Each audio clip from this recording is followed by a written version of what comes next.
All right, folks. Well, I got to give a shout out to Peter Trulin because he's the guy that gave us that fantastic intro and outro music. So thank you, Peter. And if you want to get in touch with Peter Trulin and commission some music of your own, his contact information is in the show notes. So go down and check that out.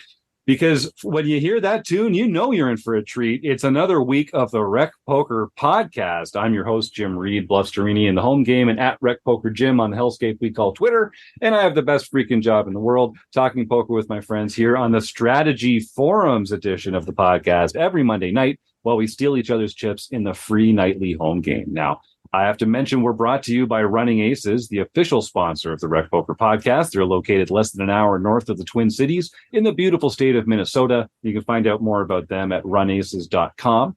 And it's important to thank our sponsors because most of what we do here is free. We're a largely volunteer-based organization, so we depend on support from our sponsors and from our premium members who take part in our training material and studying opportunities for only $22 a month. So you can always sign up for a free account at rec.poker. All it takes is an email address and a smile, but we do insist on both. But you can always get your free month of premium for only $5 by using the code RecPoker at checkout. And if $22 a month feels like a lot of money, and if $5 is too much for your first month, I just want to remind you that if you support your local food bank by making a donation of any amount, you just email us that proof of payment, and we'll give you a free month here at RecPoker as a way to say thanks for supporting your local food bank. So lots of ways to get involved here, and it doesn't have to cost you more than $1. Now, they let me host the show on Mondays, but I'm only one man, and it takes a group, a gang, a crew to make all the magic happen around here at RecPoker. We call this group of wizards the RECing Crew. Of course we do, because we're all huge dorks. And if you want to learn more about me or the rest of the RECing Crew, you can go to rec.poker/crew, or you can just listen up. You're going to meet a few of them right here tonight on the show. I'm Kim Kilroy. I'm PatFat33 on the social platforms, Fergie56 in the home game. And I host a hand history review group once a month on the second Wednesday when I'm not traveling and playing poker. Me, I'm Mark Zhang, and you can find me on the RECing page under Mr. Bullet. Once a month, the first Thursday, I'm hosting a office hours where we talk about hands, about MTTs. And I'm Rob Washam. You can find me as Rabman50 just about everywhere. And on the first and third Wednesdays of every month, you can join me for the study group, and where we study all of the greatest books written by the greatest authors in poker. There you go. So just a little taster's choice of all the fun stuff that we do over here. Every RECing Crew member has their own kind of area of strength or area of expertise, and they host these study groups all month long. And you can get involved with our premium membership here, and I encourage you to do so. One of the perks of being a premium member is that you get to come and hang out with the crew on the forums edition of the podcast. And maybe we'll even get a question from you to talk about with our panel here. This week, we're joined by Joe Millay, who's been a premium member for a few months now and just keeps getting better and better at poker. No coincidence, I don't think. Joe brought a question for us today. But first, Joe, why don't you introduce yourself to RecPoker Nation? Hi, my name is Joe Millay, and you can find me as jmetape on the home game. My question tonight is about sit and go tournaments, and are they? How do you adjust the strategy? I mean, like I enjoy playing them on Ignition. They have like three table tournaments, 27 players. And they also have like 6-handed tournaments, turbos, where the blinds go up every 5 minutes. And I was curious about, I don't see a whole lot of strategy out there, strategy websites or books, or even I find there's some content out there about them. I was just curious about your guys' thoughts on sit and go tournaments. So we're going to talk a little bit about different kinds of sit and go tournaments, the adjustments that we might make in our tournament structure. I hear this, it's not a complaint, but I hear this a lot from recreational players like, Jim, I don't have 8 hours to play large field MTTs. I don't have all Sunday to go line up a whole schedule of tournaments. So I need something shorter that as a recreational player, I can fit into my schedule. I've got a job. I've got a family. Like I don't have this kind of time. And a lot of people choose single table tournaments, sit and goes, turbo events, flip and goes, these kind of things, spin and goes, these intentionally shorter, faster tournaments. And we're going to talk about those today. But before we do, I just want to I want to make a pitch. If you're listening and this sounds like you, consider playing cash. I know tournaments poker is so much fun. That's where all the excitement is. That's where the big multiplier of your buy-in is. But if you're looking for a way to kind of dip in and out in a small amount of time, you can't commit all day. You want to step up and leave anytime you want. Personally, I find cash to be a much better way of still being able to play the kind of poker that I'm used to playing without a turbo structure, without new ICM considerations from these smaller field tournaments or these differently structured tournaments.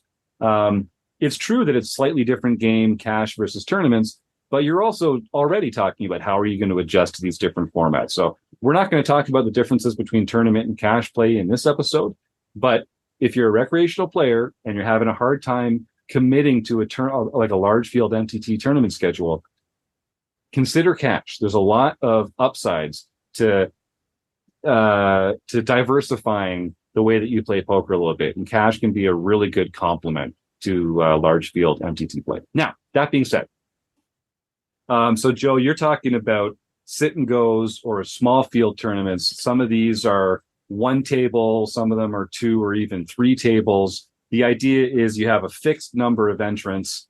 It means the tournament's over faster, so you're committing less time to it. The downside is there's less money in the prize pool, so first place isn't worth as much as it would be in a large field tournament, but there are a lot of advantages. The variance is less because you're in a smaller field, so you're gonna make more final tables, which is great. You're gonna get to play in that environment more often, which is good training for when you do go deep in an MTT. And as you say, the time commitment's a lot less. So I'm kind of curious. I'll open this up to the group. I know sit and go poker used to be kind of the bread and butter for a lot of pros coming up in the game. But it does feel like the industry has turned away from them a little bit recently. Rob, I think before we recorded, you said that you used to play a lot of sit and goes, and were they of a similar style to what you see today and what Joe's describing? Yeah, it was, typically 9-handed. I'd play the single table sit and goes, and I think I was playing like $5 sit and goes on Party Poker. So that's a long time ago when Party Poker was actually in the United States. So it was a lot of fun. It was definitely a lot of fun. And again, it was, you get home from work, you can't sit up all night and play an 8-hour tournament because you still have to go to work the next day. So you could click on a couple of sit and goes, get your poker fix in and have a lot of fun. So that is, but then like you say, now when I look for those poker fixes where I don't have a huge amount of time, I end up playing cash rather than playing in a sit and go. I remember, I read a lot of books. I'm the book study guy, right?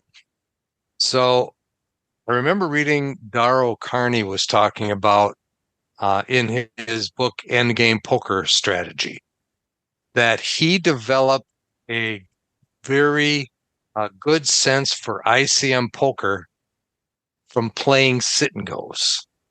Because when you play a sit and go, it's almost like being at a final table already. And so there is a lot more ICM considerations. I shouldn't say more, but more often you're involved in ICM situations in a sit and go just because of the size of the field. It's so small that you're getting into those ICM considerations more and more and more. So as you develop as a sit and go player, you are going to get involved in more of those ICM situations. So it should improve your overall ICM thinking when you get into a larger scale tournament and you get into those ICM situations. So that is one thing that I know that Daro Carney was very interested in because of the ICM considerations. And so it's actually it's a situation where the more knowledgeable you are about ICM, the bigger edge you're going to have against the field in these tournaments in particular, because as Rob says, if in a 9-handed tournament, maybe the top 2 or the top 3 get paid. And so knowing, laddering up is only so important in certain spots, but not busting is also really important. So it's a good place to learn ICM, but it's also it's a place where if you aren't studied in ICM, you're kind of giving up a bit of a skill edge by playing in these tournaments at all, because the regulars and pros that play in them, that's their edge. So it is, you should consider that when you're thinking about tournament selection. Mark, you talked about sort of how we kind of approach different stages of this tournament. And it's a lot like a large field MTT. It's just all the stages are kind of condensed. Can you talk a little bit about how we might prioritize, doubling up in this part or preserving our stack in this part? Yeah. So I think that, like when Joe was talking about the 27 players, I believe 4 of top 5 get paid. And if you would play a single table tournament, it would be 9 players and 3 players get paid. So I think there's a bit of a difference in those two structures, because when 30% of it of the players get paid, you actually, it's more important to get 3rd place, because it's just less percentage of the field. It's more percentage of the field, but you have to cash it more often, just because it's 30%. You're supposed to cash it 1 in 3, right? And there's less money at first place, right? That's part of it too, as opposed to in I think that that depends on the actual payout. I wouldn't know, point. because I don't know how many people how many times first place gets when there are 27 people left. Let's say maybe he gets 5x or 10x. It depends on that. So I really can't make any judgment on that. I think what you said, when we are playing those 3 table tournaments, it's easier to get to the final table. So we actually get to practice final table more often. And I think that's a crucial skill, because when was the last time you actually made a final table in a big field tournament? It's so hard to make a final table. And just by playing sit and goes, you get to the final table way more often, and you just can repeatedly see what works, what doesn't work. How far can I go out of line to become chip leader, and how far can I push it as a chip leader? If you are a chip leader in a 2,000 man field at the final table and you mess up, well, I don't know how long it takes for you to get to that spot, to that same exact spot again, right?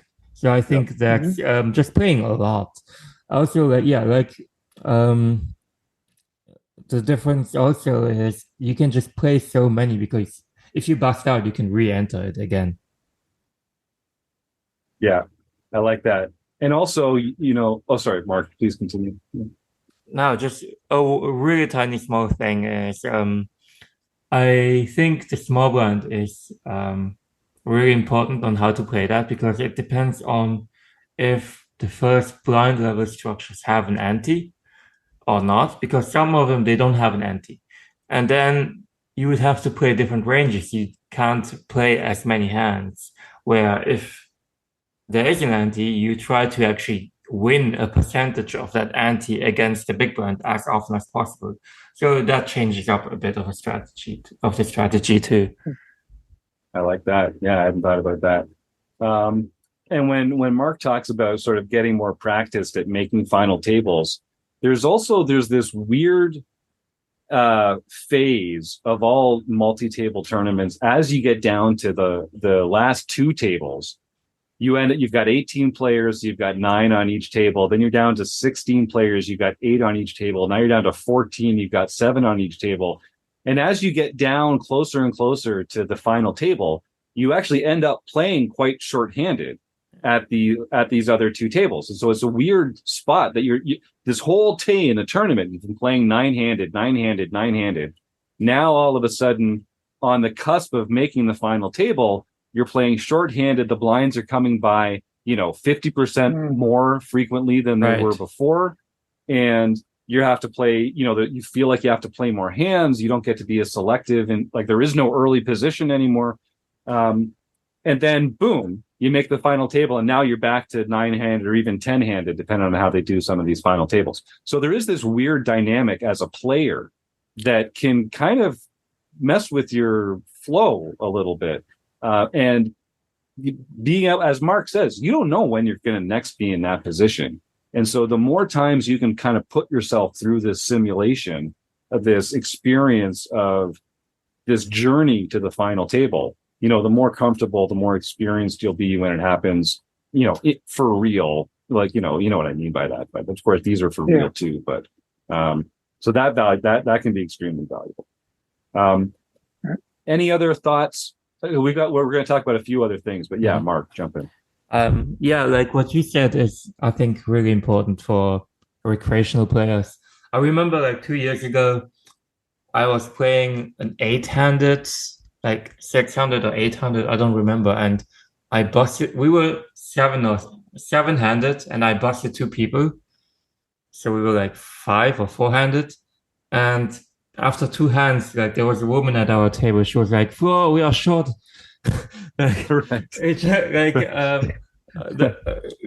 should know how to play short-handed. You should just not restrict yourself to playing like 10s plus, because when you get to final 2 tables, that's actually where you make the most money, because when you get to play more hands, you win more antes and more blinds.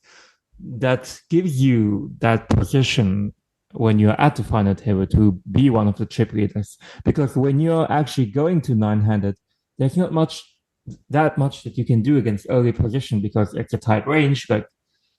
And they have 20 big blinds. You can't set mine. You can't like bluff.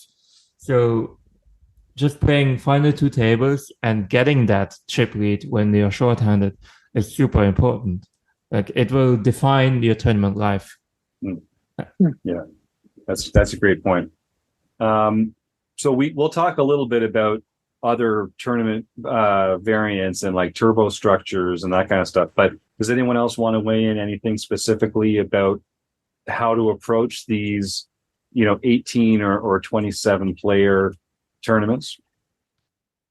I think Okay. One thing we want to remember, and this is something that a lot of recreational players don't consider, even in a large field tournament. You go to your local card room and play in a $100 or $200 tournament. At the beginning, you see a lot of people splashing a lot of chips around.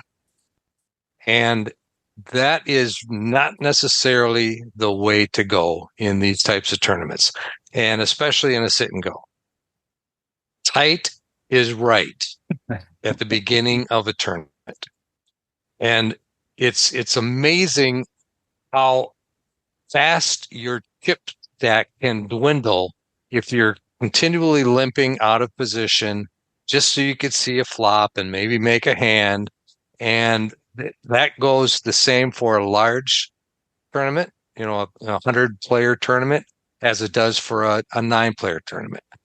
At the beginning of the tournament, tight is right, because you're going to see a lot of people making mistakes, and you're going to be able to take advantage of it if you're always showing up with the top of a range over their wide range. Yeah, I like that. So, so there's a lot of positive reasons to play in these tournaments, and specifically when it comes to sit and goes. I think if folks are looking for material online, like I say, this was kind of the bread and butter for pros.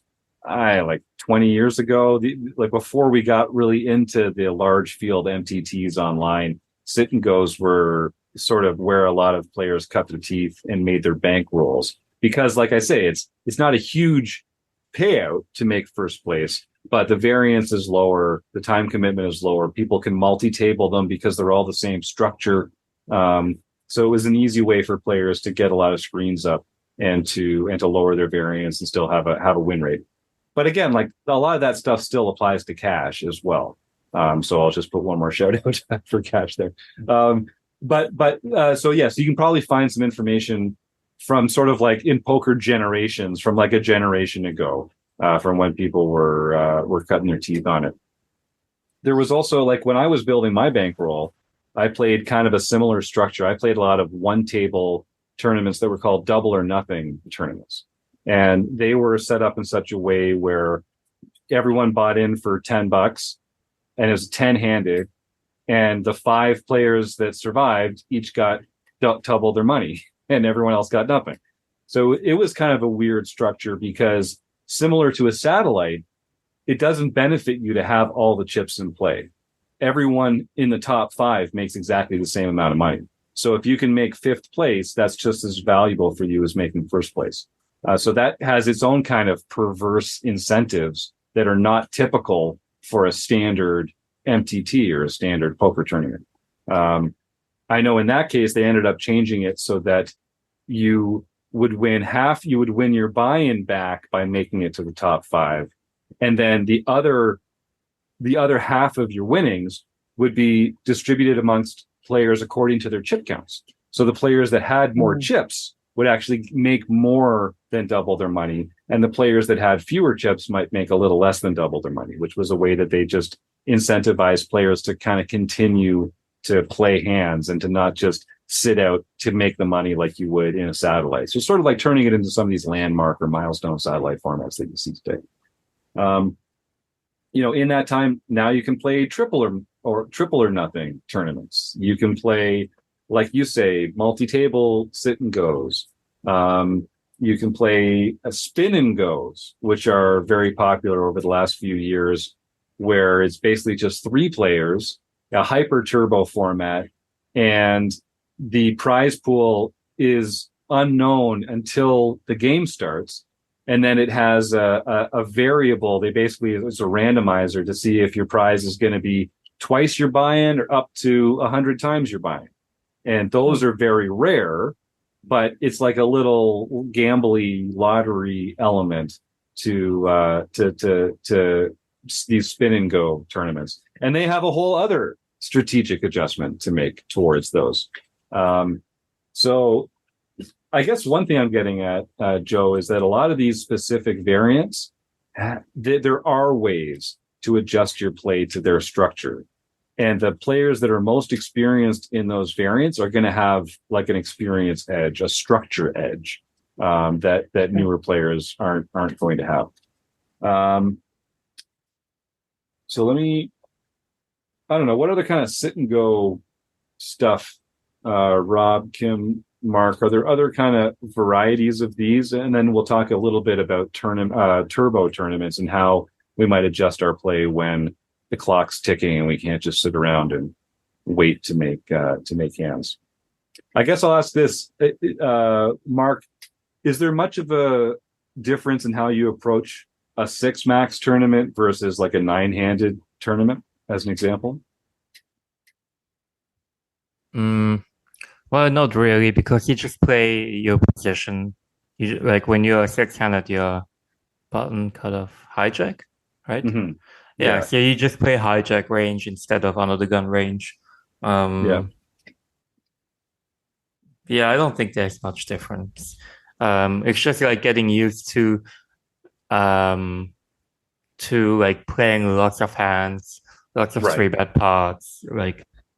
Well, because when I was at the World Series, I just see people, they just play hijack range from every position or cutoff range Mhm. from every position, and then you have some people they just play as if they are under the gun 10-handed from every position. Like, yeah, people just Yeah. do. People just do like play all sorts of ranges from all different positions, and it's fun to watch. It's fun to Sounds like watch. Yeah. Sounds like Jim at the cash table. Maybe. I do like to splash around a bit at the cash tables. It's true. I do have a really funny like observation like in cash game, because I've been raising a lot or three betting a lot. I see a lot of recreational players that are limping. To trap me. They are not concerned about like making more money. They just want to trap. So what happens is one guy traps, the other guy traps because they know that I'm gonna raise at some point, but I'm gonna need blockers to raise at some point, like a king 10 or something. And then like I ended up holding 7 deuce or 7-3 or 9-4, whatever. And then it comes ace, king, queen, and they're like, nobody knows where they're at. Like the guy has a top set, the other guy has a straight. It's just complete chaos. I'm just watching it. That's really funny. Yeah. Yeah. I mean, we talk about this all the time. Like, knowing your positional ranges is such a valuable tool, in your arsenal, because it has a knock-on effect throughout the entire hand. So, knowing what hands to open from each position and like knowing when to deviate from that according to the use of your table and that kind of thing, is one of the most important skills. Kim, you unmuted earlier. Yeah, I did. I just going to say, I'm not sure if it's the same today in sit and goes, but when I used to play them a lot, and you were saying you often get short in sit and goes, and you're not necessarily on the bubble or anything yet. And I think it's important and then those days, just know your push fold range from every position at the table, because really, when you're short, that's what's going to get you further by stealing the blinds and antes. And I know in tournaments now, people are raising off 8 big blinds and raising off, 10 big blinds. But I think that in the sit and goes, I think it's probably still beneficial to have a push fold strategy when you're getting short. And then I guess when you're on the bubble, you play it like any bubble where you're just, trying to get through and then go for it. That's the way I used to play them anyway. Yeah, and I do feel there is this more sort of, I don't know, I'm going to call it boring, but like mechanical approach to these tournaments, because like you say, stacks are getting short. We all kind of know where the payouts are going to be. And you don't have the depth to sort of, like Mark was saying, now you're playing in these spots where you're not playing deep enough to set mine. You're not in situations where you can play a lot of speculative hands. And so the card distribution matters a lot. Like making hands, like just getting dealt big hands more often than the other players at the table actually matters a lot. So you're also kind of, as much as you're lowering variance by playing in smaller fields, when you're playing in like faster structures or things like that, you're also, you do kind of have to take more chances and flip more often. So let's talk about that adjustment to like turbo tournaments and or hyper turbos, or the pros and cons to taking these on as recreational players. So like I had a coaching client in the springtime who said, much like you, Joe, I have limited time, so I'm just playing these like hyper turbo sit and goes. And I feel like I'm making good poker decisions, but I'm just getting shellacked results wise. And I took a look at their Poker Tracker 4 database, and we went through a bunch of hands. And I was like, like you're making good decisions here. Like you're just getting unlucky, or in these spots, you're not understanding the ICM factors as well as the other players at the table. So you're giving up a bit of a skill edge there. And I said to them the same thing that I'm kind of saying to you and to our listeners, which is try some cash. Try just dipping into the cash game streak, because one of the things you want to be doing is you want to be practicing the right skills. You want to be practicing the same skills and decision-making process that you're going to be using it in when you really play, whatever that means to you, live events or like, larger MTTs, or when you take that Sunday off and you're firing a schedule. You want to be learning the right lessons. You want to be positively reinforcing the right lessons. You want to be making the same kinds of decisions. And when we get into some of these different variants, their incentives are not the same. The factors are not always going to be weighted the same as they would be in a typical structure. So I'm personally not a big fan of players just like dipping a toe into hyper turbos just to see if they can like spin it up. But that feels more like gambling to me than just playing poker. And then nothing wrong with that if that's your thing. But I don't think it like makes you a better poker player the same way playing like you're describing, like a 27 player tournament. That's more like an MTT, you get to practice that breaking down of the tables and getting to the final table. Cash games, you get to practice deeper stack play. So there's a trade-off, I think, between sort of maintaining the same incentives and lessons, but also being able to kind of dip in and out of it. Rob, Washington, what's on your mind? Well, I was just going to say, cash is like totally different than tournaments. Totally different. I mean, the incentives that you have in a cash game, because of the deep stacks, you're going in with normally with 100 big blinds every single hand. The nuances of your shrinking stack size and the increasing blinds don't exist in a cash game. So I noticed when I play cash, and I play cash quite a bit, that a lot of the things that I have learned throughout my life when it comes to tournament poker is no longer applicable. So you have to be careful there. If you want to concentrate on being a tournament person, I mean, that is where you're going to make your bread and butter, then playing cash and getting really good at playing cash is not necessarily going to help your tournament game, and vice versa. Yeah. So be careful there. I mean, if you want to go there, that's great. I do that, and I still play tournaments. I still play multi-table tournaments, but there is a strategic difference. I have to switch my brain from one to the other because they do play so much differently. And even to the point of opening ranges being different because there's no ante in the middle in a lot of cash games. So the pot's less valuable. It's less worth stealing. So you actually should open a tighter range. And also, like, are you in a raked game or are you in a time dropped game? Like that also, if you're in a raked game, you should be turning down some of those break even hands or those just slightly plus EV opens and just turn them into folds instead, because you're not going to be able to make that back. So yeah, no matter what you're doing, like there's all these different ways to play poker, and they all have their own kind of nuanced advantages and different incentives. So, the best thing you can do will be to just play the game that you want to play the most, play the game style that you're going to be playing most often, most frequently, and try and maintain that immersion. Maybe, you just don't get to have as many chances to play short, instances of poker. Maybe that time should be better spent, meticulously watching a training video and taking notes. If you've only got an hour or you've only got 2 hours, maybe that's study time twice a week when you'd prefer to be playing, but you can't put in the time to a big MTT, and we don't want you like learning the wrong lessons in these other situations. So that would be one thing, but I think you're approaching it right by having this sort of what's the closest thing to it, and it sounds like that 18-person tournament, that 9-person tournament, that 27-person tournament. You're still playing tournament poker. Blinds are going up. ICM is a factor, but then again, like those are the games that are more solved. Those smaller field sit and goes are the games that are more professionals can kind of like put up 16 tables and play them automatically in their sleep.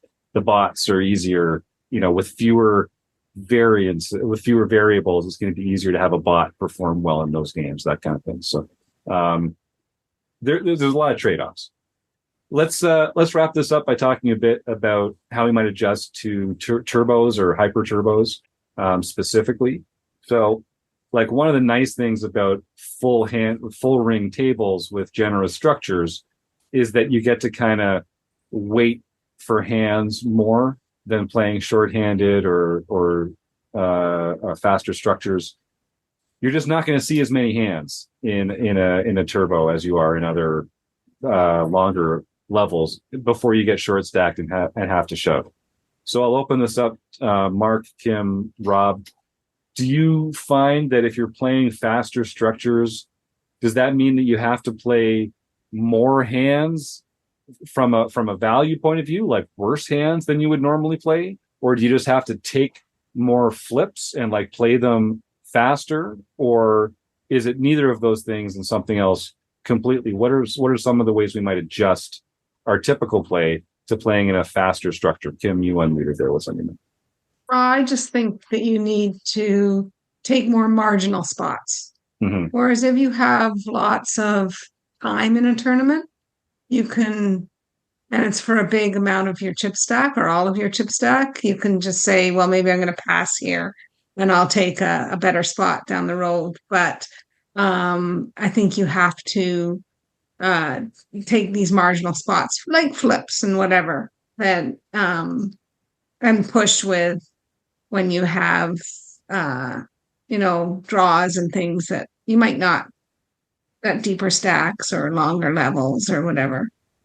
So yeah, that makes sense. Like playing in the WSOP main event with 2-hour levels and a deep starting stack, you can just pass on some like 55-45 flips where even though you're ahead, you can find a better spot to get your money in. But in a turbo tournament, you're not going to have enough time to find those spots. So like Tim's saying, you kind of have to take these flips. And what that means is that you're kind of introducing more variance into your game. That's not really true, but that's how it's going to feel to you because, a little more than half the time you're going to double up and a little less than half the time you're going to go home with nothing. So I guess another question would be like, do you have a skill edge in this field or not?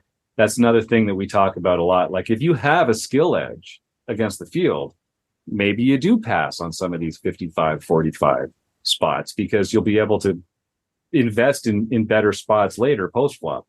If you're giving up a skill edge to the field, you should be embracing some of that variance and taking these flips and removing that advantage from the better, more experienced players who are going to be able to outplay you post-flop. You're going to make bigger mistakes than they are post-flop. And if they want to play with you, you're going to say, okay, well, you're going to have to do it by putting your chips in the middle and, we'll let God sort it out as opposed to letting, the skill make that little difference over all these hands. Mark, what about you? Do you approach like faster structures differently than you do slower structures? I agree with what Kim said. You have to take thinner edges.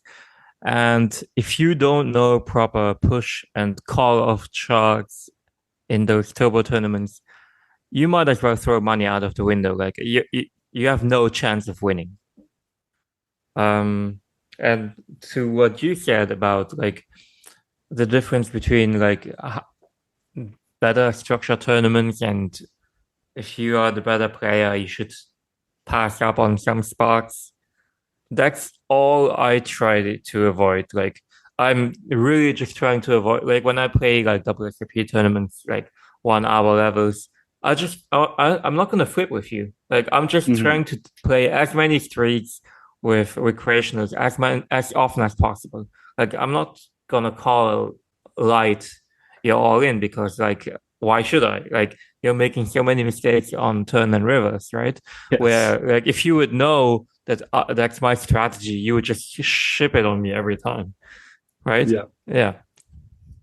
I think that's right for sure. So Joe, I don't know if this has really answered the question that you brought to the table. I think we answered some other questions that you didn't ask, but yeah, I mean, you did that and more. This was fantastic, really. Do you have any follow-up follow-up questions, or is there any nuance that you want to tease out of the group here before we wrap? I mean, we're here for you, man. This is why we do it. Your recommendation on the cash, and I think is a good thing, and then those 18 or 27 person tournaments, they're a little more like the multi-table tournaments. These six-handed sit and goes, they're probably not ideal on learning the strategy around multi-table tournaments. Yeah, I think that's right. And so I would encourage you, if you take one thing out of this conversation, would be to find the tournament variant that most closely maps on to what you want to be playing, and try and do as much of that as possible, and try and just stay as close to that as possible. And I think you're right. Like the Turbo 6 Max is going to be a different experience than these other sit and goes, which are more in line with what you're trying to do. Yeah. All right. Thanks, awesome. I really appreciate it. Thank you. Well, thanks for your support as a premium member here at RecPoker, and thanks for coming on the forums edition and sharing your questions with the group. I mean, this is what makes it great. I wish more premium members came on the show. Maybe they'll get inspired from your appearance here, and we'll get more premium members on the show later. All right. Well, does anyone else have anything else to add before we roll on out of here? Doesn't look like it. Well, then I want to thank Joe Millay for his excellent question, Mark Zhang, Kim Kilroy, and Rob Washam for their contributions and their support by being RECing Crew members over the years. And I want to say to everyone else, if you enjoyed this sort of strategic conversation, a lot of our RECing Crew members offer coaching to our community. And so if you go to rec.poker/coaching, you can find all sorts of friendly faces of folks like Mark and Kim, Rob, and myself, who, for very reasonable prices, are interested in doing group coaching or one-on-one coaching. And I'll just tell you, if you think that your game isn't at the level where coaching would pay off yet, you've got it all wrong. You know, I grew up in the game of poker as a lurker, watching videos, listening to podcasts, reading books on my own. I wish I had gotten help earlier in my poker career. For me, it was joining RecPoker in 2019 that got me to kind of open my eyes and start accepting help from other people. And God, I played poker for so long before that. I could have gotten so much better, so much faster if I had just gotten some advice from other knowledgeable peers and mentors that are available in the poker world. So come join our community for free. Please give our premium membership a try. Get your first month for only $5 by using the code RecPoker at checkout. And seriously, consider finding some coaching or mentorship programs that can help you really develop like a customized, personalized approach to how you can solve your own leaks as quickly as possible. You can learn from other people's mistakes, folks, is what I'm saying. You don't have to just learn from your own mistakes. So find some other people like us that have made a lot of mistakes and see if you can learn from our mistakes instead. So on that happy note, thanks to Running Aces, Hotel, Racetrack, and Casino for their continued support. Everyone here on the RECing Crew, of course, you, the listeners at home, we couldn't do it without you. So thanks for sticking around, and we'll see you next week on the RecPoker Podcast. Good night, everybody.